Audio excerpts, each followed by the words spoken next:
जन्मापासून वाट पाहत पडले तो क्षण आता आपण डोळ्यांनी अनुभवला. त्यामध्ये धर्मकुमारी रचनाताई उत्तम साळुंखे आणि धर्मकुमारी सृष्टी उत्तम साळुंखे या कैवल्यवासी परमपूज्य परम आदरणीय परम श्रद्धेय कल्याणकर बाबा यांना निमित्त करून गुरुवारी आचार्य श्री महाराजांच्या हस्ते त्यांनी संन्यास धर्मात प्रवेश केला. तसेच धर्मकुमारी वर्षा सत्यवान मंडळी, परमार्थ सेविका सीमाताई नयर आणि संपतराव भोर यांनीही गुरुवारी आचार्य श्री महाराजांना निमित्त करून त्यामध्ये परमार्थ सेवक संपतराव भोर असतील यांनी आडगाव निवासी बाबाजी यांच्या हस्ते या संन्यास धर्मामध्ये प्रवेश केला आणि आपण टाळ्यांच्या गजरामध्ये त्यांचे या स्वागत करूया. वेळ खूप झालेला आहे, वेळेचं बंधन आहे, वक्त्यांचा वेळ सूत्रसंचालकांनी खाऊ नये म्हणून मी आपला अधिक वेळ न घेता पुढील जे वक्ते आहेत ते आपल्याला जे विचार मांडण्यासाठी येतील त्यांचे मी नामोल्लेख करतो. परमपूज्य परम आदरणीय सात्विक मुनी दादाजी यांना मी विनंती करतो की त्यांनी इथे येऊन आपले विचार व्यक्त करावे.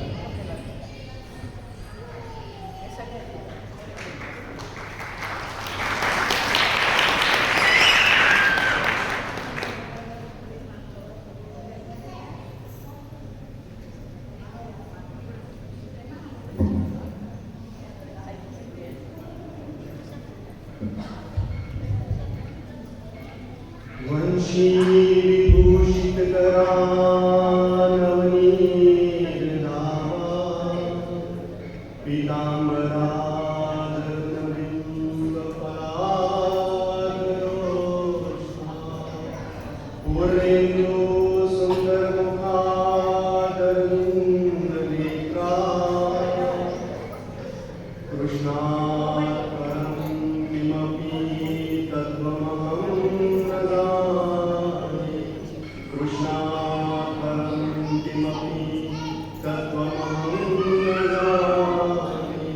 श्री गोपाल कृष्ण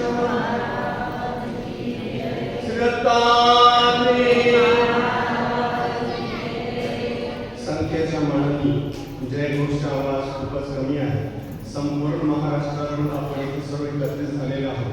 किमान आवाज वांबोरी गावापर्यंत गेलाच पाहिजे. सर्वज्ञ श्री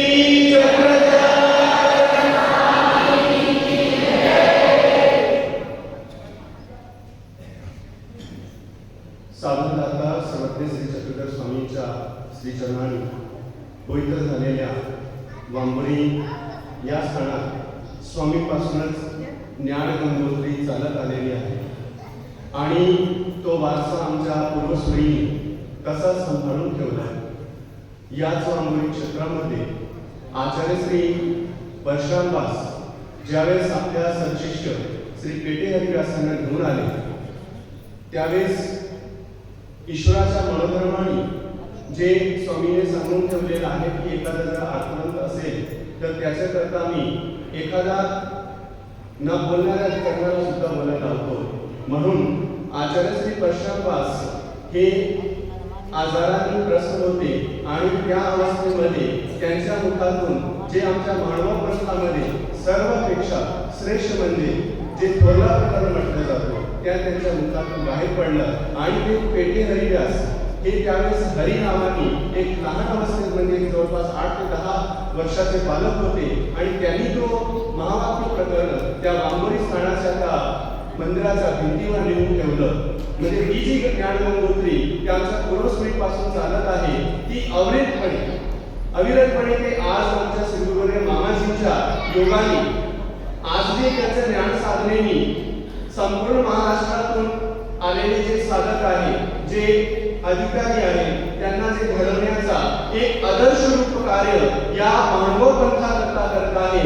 एक 85 वर्षाच्या व्यक्तीने दिवसामध्ये 3 वेळा पोथी सांगणे आणि नव्हे तर त्या व्यतिरिक्त सुद्धा त्यांच्या खोलीत आलेल्या जिज्ञासकांची जिज्ञासा पूर्ण करणे करणे, तो कार्य एकमेव संपूर्ण महाराष्ट्रात मानव पंथामध्ये श्री गुरुवारी मामाजींच्या माध्यमाने हे संपूर्ण आजच्या या धर्मसभेचे सभाध्यक्ष परमपूजनीय परमादरणीय परमश्रद्धेय प्रातस्मरणीय महाराष्ट्रातूनही ज्यांना उपाधी कमी पडते, कारण माझ्या माहितीप्रमाणे नुसत्या भारतात नव्हे तर अमेरिकेपर्यंत त्यांचे जे साधक आहे म्हणजे जे वास्तविक आहे, जे तिथे सुद्धा ब्रह्मविद्येच्या वर्ग घेतात ते तिथे सुद्धा उपलब्ध आहे. म्हणून असे जे आपल्या सर्वांचे हृदयस्थ श्रद्धास्थान श्री गुरुदेव मामाजी, त्याचप्रमाणे माझे परमस्नेही ज्ञानवृद्ध तपोवृद्ध आडगाववासी बाबाजी, सर्वांचे पृथक पृथक नाव घेऊन आपली जीवात कीर्तन करावे असे आज या सभेमध्ये थोर संत महंत उपस्थित झालेले आहे. संपूर्ण महाराष्ट्रातून आलेले सर्व अभ्यागत परमपूजनीय परमादरणीय परमश्रद्धेय सर्वांना साष्टांग दंडवत प्रणाम करतो. सभेत उपस्थित सर्व मार्गस्थ आणि संपूर्ण महाराष्ट्रातून आलेले सर्व वास्तविक वर्ग, आज आपण इथे संन्यास विधीच्या निमित्ताने उपस्थित झालेला आहोत. मला स्वामी श्री चक्रधरजी पैठणला असताना एक प्रसंग आठवला. महागाईचा वाराणसीवरून आल्यानंतर स्वामींची त्यांनी भेट घेतली आणि त्या स्वामींना अत्यंत विनंतीपूर्वक आणि आग्रहाने म्हणतात, जीजी आपण असे म्हटले होते की बाई तू वाराणसीवरून जाऊन या, मग तुम्हाला आम्ही संन्यास देऊ. तर जीजी मग संन्यास द्यावा.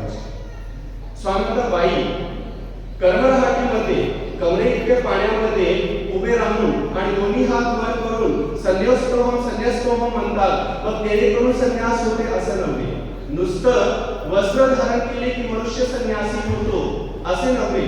संन्यासाकरता स्वामींनी जे सांगितलेले आहे, सर्व संघ परित्याग करून आणि महत्वाचं म्हणजे सोबत रागादी शक्ताचा परित्याग करणे हे महत्वाची गरज आहे.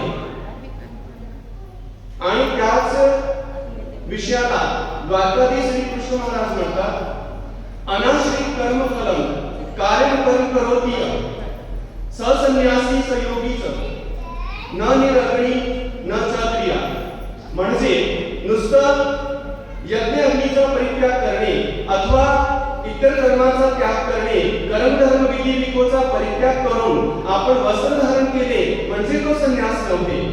संन्यासाकरता आजही आपण सर्व संघ परित्याग करतो आणि संन्यास वस्त्र धारण करतो आणि मार्गात आल्यानंतर साधनार्थाने विहित केलेले अष्टपरीचा आचरण करत असताना सुद्धा आपल्या मनामध्ये बरेचशा काही इच्छा आकांक्षा उत्पन्न होत असतात, बरेचसे काही मानमान्यता आणि कीर्तीचा अभिलाषा उत्पन्न होत असतात. म्हणून या सर्वांचा परित्याग करून कुठल्याही फळाची अपेक्षा न करताना, परमार्ग सेवादास्य करताना किंवा आपल्या नित्यविधीचे आचरण करीत असताना, कुठल्याही प्रकारचे सेवादास्य करताना कुठलीही फळाची अपेक्षा न ठेवून जो संन्यास धर्माचं आचरण करतो तो खरा संन्यासी होईल.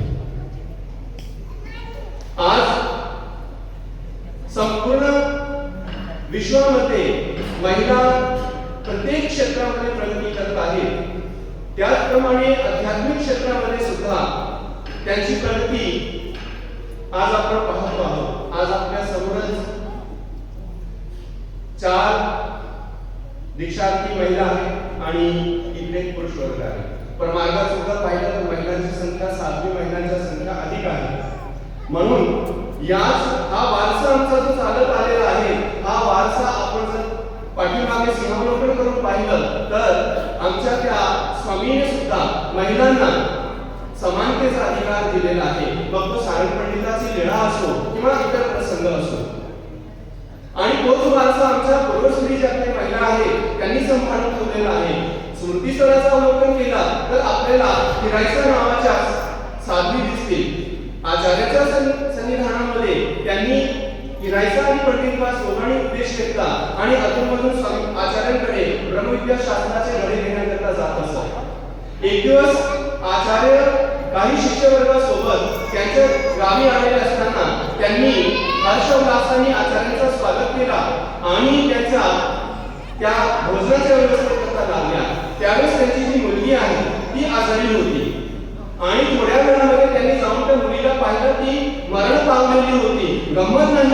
एखाद्या स्त्रीची मुलगी आणि ती लहान अवस्थामध्ये असताना त्यांची मृत्यू झाल्यानंतर त्यांनी त्याच्यावर वस्त्र टाकलं आणि आलेल्या भक्तांचे भजन पूजन करावे, आलेल्या श्री गुरुजींचे कुठल्याही कार्यामध्ये याचा अडथळा येऊ नये म्हणून त्यांनी अत्यंत दृढतेपूर्वक त्यांनी सर्व क्रिया केल्या आणि त्यानंतर व्यवहार म्हणून त्या रडल्या आणि मग आचार्य त्यांच्या या दृढतेचा परमार्ग काढल्यानंतर सर्व साधकासमोर सांगतात की हिरायसाचा दृढत्व सामान्य नाही.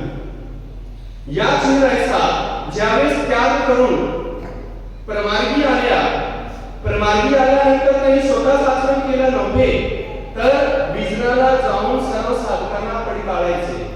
ज्यांच्या आचरणामध्ये उणिवा असायच्या, काही अन्यवाद करीत असलेले त्यांना आढळले, ते जाऊन आचार्यांना सांगायचे आणि आचार्य म्हणायचे की हिरायसाच्या कसोटीमध्ये जो उतरला तो खरा विरक्त होय आणि हिरायसा ही विरक्ताची कसोटी आहे. आणि याच हिरायसांनी संपूर्ण इतिहासामध्ये असं नसेल की महिला एखाद्या आपल्या पतींना सामाजिक कार्यांमध्ये, व्यवहारिक कार्यांमध्ये घेऊन जाण्याकरता प्रवृत्त करत असतील, परंतु ज्यावेळेस हिरायसांनी संन्यासाकरता घरामध्ये पंडित वासनाला सांगितलं की तुम्ही संन्यास घ्या नाहीतर मी. पंडित वासनाने सांगितलं की मुलांचे लग्न व्हायचे आहे त्यामुळे तुम्ही संन्यास घ्या, मी मुलाचा लग्न करून मग येईन. हिरायसाचा संन्यास झाला, परंतु पंडित वासानी पोरांचं लग्न केल्यानंतर सुद्धा ते प्रमार्गी आले नाही. एक दिवस त्यांनी लिखित पाठवले की पंडिता ते ऐसे म्हणावे की ज्या चुरीची खीर खाल्ली त्याची राख खायची आहे का, एवं ज्या संसारामध्ये तुम्ही ऐश्वर्य राहिले, सुखाने नांदले, तिथून तुम्ही अपमानित होऊन निघायचे आहेत का. ज्यावेळेस त्या निरूपकाने जाऊन तो संदेशा त्यांना दिलं त्याच वेळेस पंडित वास घरातून निघाले आणि स्वयं नव्हे तर पंडित वासांना सुद्धा त्यांनी अनुसरणाकरता प्रेरित केले आणि पंडित वास या दिवशी घरून निघाले. आचार्य साधकांना म्हणतात की आज कोणी विहरणाला जाऊ नका, आज पंडित वास येत आहे. आणि पंडित वास आल्यानंतर जेवणाच्या वेळेस आचार्य म्हणतात की पंडित वास हो, आपण दोघे एकत्र जेवू. ते म्हणतात असं कसं होऊ शकते, मी प्रवृत्त आश्रमी आणि तुम्ही निवृत्त आश्रमी आहात, दोघे एका पात्रामध्ये भोजन कसे करू शकता. आणि एका प्रसंगी स्वयं आचार्याने सुद्धा सांगितलेलं आहे की वासनिकांनी आणि अनुसर्त्यांनी एका पात्रामध्ये भोजन करू नये. मग या प्रसंगी तुम्ही का म्हणता आहात. आचार्य म्हणतात जे होऊन आले असा तेने करूये, म्हणजे त्या विचाराने तुम्ही घराचा परित्याग केलेला आहे, तुम्ही आता वासनिक राहिले नाही, तुम्हाला अनुसरणाचा शिक्का लागलेला आहे. असे आमच्या साध्वी आहे ज्या संसारातून पतीला सुद्धा काढण्याकरता निमित्त होतात, म्हणून यांचे जे सामर्थ्य आहे ते सामान्य नव्हे. आणि त्याच अनुसरण धर्मामध्ये आज हे सर्व साधक जे आहे यांनी प्रवेश केलेला आहे.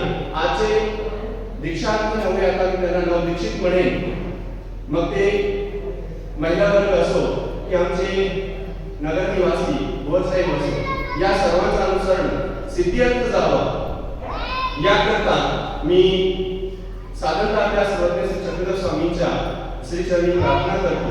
आणि जाण्याच्या आधी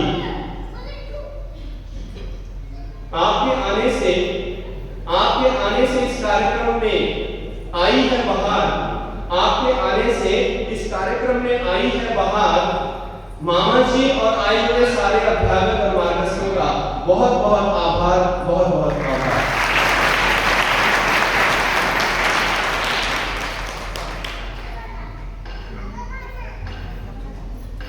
धन्यवाद दादाजी. दादाजीच्या विचारांची आपण पुनश्च एकदा जोरदार टाळ्यांच्या गजराने स्वागत करू. बंधूंनो आणि भगिनींनो, अनावधानाने ज्यांचं